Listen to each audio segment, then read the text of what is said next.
સર્વને મારા જય શ્રી કૃષ્ણ. આપ સર્વેનું મારી યુટ્યુબ ચેનલમાં હાર્દિક સ્વાગત છે.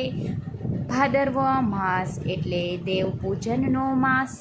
તો ભાદરવા માસના સુદ પક્ષની ત્રીજનો દિવસ એટલે કેવડા ત્રીજ વ્રતનો દિવસ. તો આજે આપણે કેવડા ત્રીજ વ્રતની વિધિ તથા વ્રતની કથા સાંભળીશું. તો વિડીયોને અંત સુધી જરૂરથી જોજો. અને જો ચેનલમાં નવા હોય અને ચેનલને સબસ્ક્રાઈબ ના કરી હોય તો જલ્દીથી કરી દેજો. વિડીયો પસંદ આવે તો લાઈક અને શેર કરજો. કેવડા ત્રીજ વ્રતની વિધિ.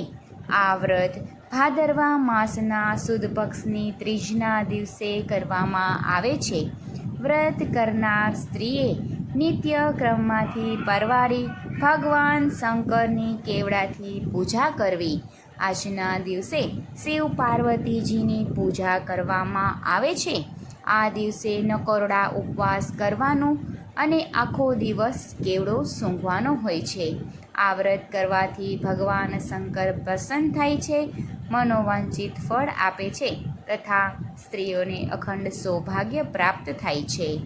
હવે આપણે વ્રતની કથા સાંભળીએ. એક વખત કૈલાસ પર્વત પર ભગવાન શંકર અને માતા પાર્વતી સોગઠાબાજી રમવા બેઠા હતા. રમત ખૂબ રસાસી ભરી જામી હતી. ત્યાં જ વચમાં પાર્વતીજીને કંઈક યાદ આવતા ભગવાનને પૂછી બેઠા કે સ્વામી, તમને પામવા માટે કયું વ્રત કર્યું હશે તે મને યાદ નથી. ભોળેનાથે પાસા ફેંકતા કહ્યું કે હા, મને ખ્યાલ છે. એક વખત નારદજીએ તમારા પિતા હિમાલયની મુલાકાત લીધેલી. ત્યારે નારદજીએ તમારા પિતાજી આગળ મારા ખૂબ વખાણ કર્યા હતા. એ વખતે તમે પણ ત્યાં હાજર હતા. તમે પણ મારા વખાણ સાંભળ્યા અને એ વખતે તમે મારી સાથે લગ્ન કરવાનું મનોમન નક્કી કર્યું. નારદજીએ વખાણ મારા કર્યા, પણ તમારા પિતાનો આગ્રહ એવો હતો કે તમારા લગ્ન વિષ્ણુ સાથે થાય. આથી તમે નારદજી પર ખૂબ ગુસ્સે થયા. ભોળાનાથ વધુમાં આગળ જણાવે છે કે ત્યારબાદ તમે તમારી મૂંઝવણ તમારી સહેલીઓને કહી. સહેલીઓએ બધી ચિંતા છોડી વનમાં ફરવા જવાનો તમારી આગળ પ્રસ્તાવ મૂક્યો, જે મને માન્ય રાખ્યો. એ પછી તમે વનમાં ફરવા ગયા. ત્યાં એક જગ્યાએ માટીનો ઢગલો પડ્યો હતો. તમે એ માટીના ઢગલા આગળ આવી અને બેઠા અને રમતા રમતા માટીનું એક શિવલિંગ બનાવી દીધું. ત્યાર પછી તેની પૂજા કરવા માટે કેવડો, બીલીપત્ર વગેરે લાવ્યા. ભક્તિ ભાવે આ બધી જ વસ્તુઓ શિવલિંગ પર ચઢાવી.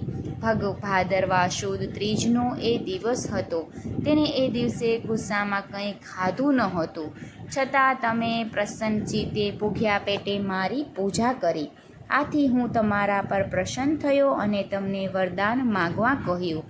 ત્યારે તમે નિમ્ન ભાવે ફક્ત એટલું જ માગ્યું કે હે ભોળેનાથ, જો મેં આપને ખરા અંતરથી ભજ્યા હોય અને ખરા હૃદયથી પ્રેમ કર્યો હોય તો આપ મારા સ્વામી બનો. તથાસ્તુ કહી પછી હું અદૃશ્ય થઈ ગયો. ત્યાર પછી તમારા પિતા તમને શોધતા ત્યાં આવી ચડ્યા અને તમને કંઈ પૂછે છે એ પહેલાં જ તમે એમને જણાવી દીધું કે હું તન અને મનથી મારા ભોળા શંભુને વરી ચૂકી છું, માટે હવે હું અન્ય સાથે લગ્ન નહીં કરું. તમે જાણીએ અજાણીએ એ દિવસે મને કેવડાથી પૂજ્યો હતો, એટલા માટે એ વ્રતનો પ્રભાવ તમારા પિતાજી પર પણ પડ્યો અને થોડા જ દિવસમાં તેમને તમારા લગ્ન મારી સાથે કરી દીધા. ભગવાન ભોળેનાથે આગળ કહ્યું કે મારા શિવલિંગ પર હંમેશા બેલીપત્રો જ ચડતા હતા, પરંતુ તમે જ્યારથી મને કેવડો ચડાવવા માંડ્યા ત્યારથી, એટલે કે ભાદરવા સુદ ત્રીજના દિવસે જે કોઈ મને કેવડો ચડાવે એની શ્રદ્ધા ફળશે અને દરેક મનોકામનાઓ પૂર્ણ થશે. હે ભોળેનાથ, તમે જેવા પાર્વતીને ફળ્યા તેવું આ વ્રત કરનાર સૌ કોઈને ફળજો. બોલો શંકર પાર્વતીજીની જય. હર હર મહાદેવ.